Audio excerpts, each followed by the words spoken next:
السلام علیکم ورحمۃ اللہ وبرکاتہ۔ قرآن کے حروف اور قرأت میں کیا فرق ہے؟ حروف اور قرأت میں کیا فرق ہے؟ اللہم صلی اللہ علیہ وسلم۔ قرأت حروف کا سمجھیں، حدیث شریف جو ہے واضح طور پر ہے، نبی کریم صلی اللہ علیہ وسلم نے فرمایا ان ھذا القرآن انزل علی سبعۃ احرف۔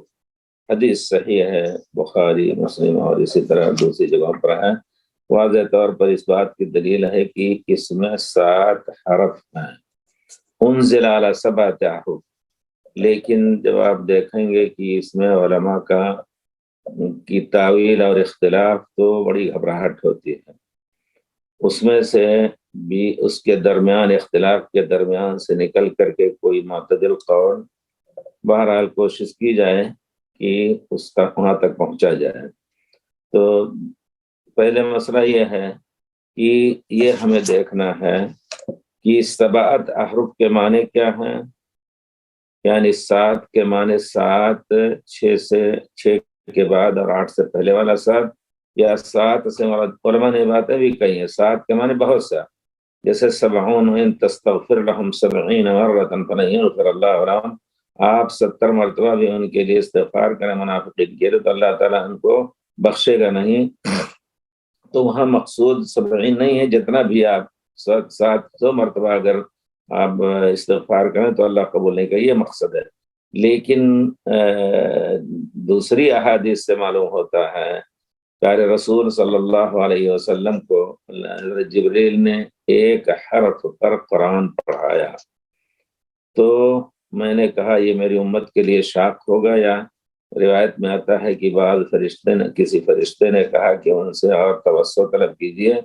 تو اللہ سے اجازت لے کر کے انہوں نے 2 حرف پہ پڑھایا، 3 حرف، حتی وصل الی 7 احرف، 7 حرف تک پہنچے۔ یہ روایتیں بالکل واضح طور پر صحیح ہیں۔ تو اس کا معنی یہ ہے کہ 7 کو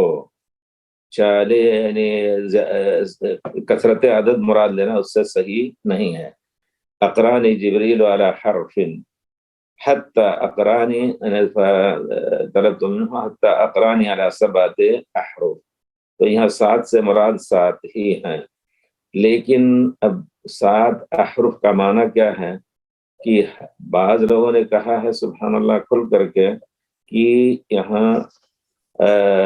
ایک لفظ کے 2 3 4 5 6 معنی ہوتے ہیں، اور عربوں کے قبائل میں اس کے مختلف اسی ایک لفظ کو جو قریش لوگ جس تعالی کہتے تھے تو دوسرے لوگ حلمہ کہتے تھے، اقبل کہتے تھے، اسی طرح انظرونا نقتبس من نورکم، بعض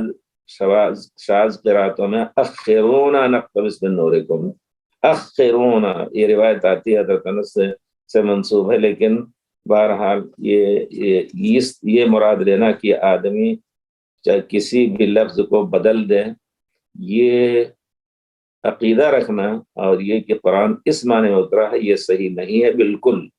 کیونکہ اللہ کا کلام ہے، اور ہمیں یقین ہے کہ اللہ نے اس لفظ کو اپنے کلام کے ذریعے سے ہمیں دیا ہے، بول کر کے اللہ تعالیٰ نے کلام کے ذریعے سے دیا ہے۔ اس وجہ سے اب ایک خلاصہ مسئلہ اس بات میں کہنا چاہتا ہوں کہ متواتر قرأتیں جو ہیں، متواتر الفاظ جہاں ہیں لفظ کے ساتھ، کیا معنی اس کا ہے؟ اگر 2 لفظ واقعی لفظ سے ادا کیا گیا ہے اور وہ متواتر ہے، اگر ثابت ہے، اہل اختصاص قرأت کے جو خاص حضرت ابی بن کعب اور ان کے شاگرد، ان کے بعد سے اب تک جو لوگ ہیں، ان کے نزدیک اگر وہ ثابت ہے تو وہی پڑھنا جائز ہے، اس کے علاوہ دوسرا لفظ پڑھنا جائز نہیں ہے قطعاً۔ کچھ لوگوں نے کہا ہے، دوسری بات یہ بھی ہے کہ کچھ لوگوں نے کہا ہے کہ ایک لفظ کو کئی طرح ادا کیا جا سکتا ہے، جیسے بہت سے جگہوں پر اظہار، ادغام، تخفیف، تشدید، بولنے کا جو انداز ہے اس میں ترقیق، مد، کہیں مد ہے کہیں نہیں مد ہے، تو یہ مراد ہے، کچھ علماء نے کہا یہ بھی حقیقت سے بعید نہیں ہے۔ تو بہرحال اس کے بارے میں یہ سمجھنا چاہیے کہ ہمیں اگر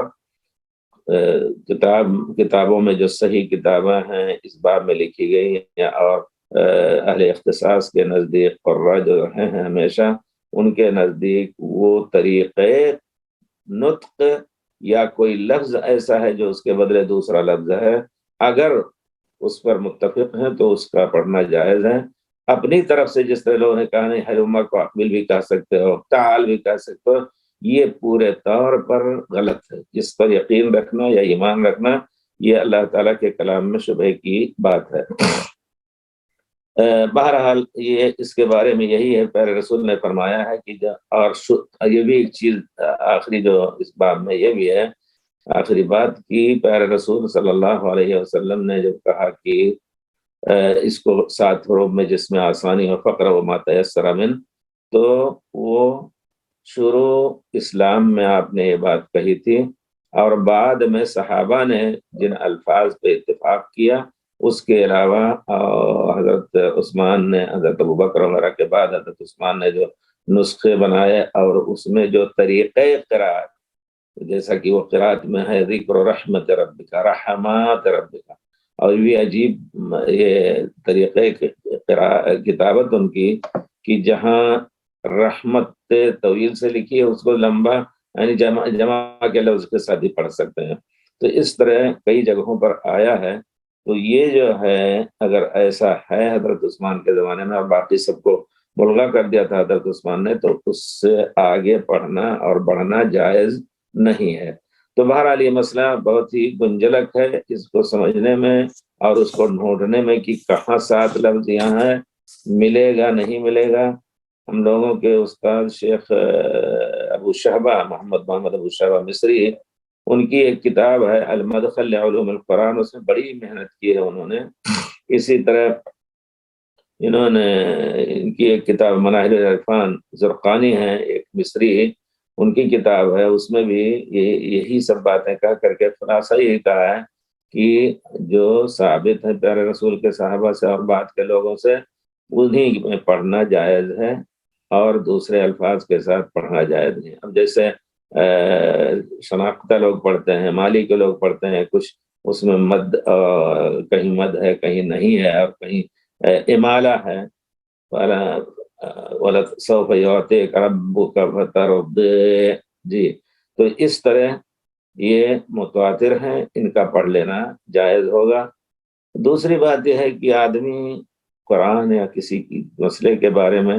جیسا کہ پیارے رسول نے فرمایا ہے خاطب الناس علی قدر عقولہم، لوگ جہاں ہندوستان کے اندر دوسرے قرات نہیں پڑھ رہے ہیں، آپ خاص مدارس میں قرات 10 قرات ثواب پڑھیں، لیکن اور حروف ثواب بھی پڑھیں، اس میں جو کچھ بھی ہو، لیکن عام امام کے لیے جائز نہیں جہاں کے لوگ اس کے عادی نہیں ہیں وہاں پڑھ کر کے لوگوں کو خلجان میں ڈالیں۔ خاص مجلس میں آپ پڑھائیں یا پھر اس کے لیے تمہید کر دیں، یا طلبہ کے سامنے خصوصی طور پر کہ یہ چیز ہے، لیکن عام لوگوں کے لیے اس طرح کی قرات کر کے اور ان کو فتنے میں ڈالنا صحیح نہیں ہے۔ اور آپ نے جیسے پوچھا کہ کون سی اچھی کتاب کوئی ہوگی، مجھے جی اچھی کتاب ہمارے خیال سے اس کے بارے میں وہی مناہل العرفان اچھی کتاب ہے، اسی طرح اتقان وغیرہ میں بھی اس کی بحث اچھی ہے اگر آدمی زیادہ توسع کرنا چاہتا ہے، لیکن ہمارے خیال سے اردو میں بھی آج کل کتابیں آئی ہوں گی۔ مجھے یاد آتا ہے کہ پاکستان کے کسی صاحب نے اچھی کتاب لکھی ہے اردو میں، اس کو حاصل کر سکتے ہیں آپ۔ مجاہد رحمۃ اللہ نے قرآن کو 7 قرات جمع کیے، کیا وہ ایک حرف ہے یا وہی 7 قرات کے ساتھ یا 7 حروف کے ساتھ؟ مشہور ہے کہ انہوں نے جمع کیا۔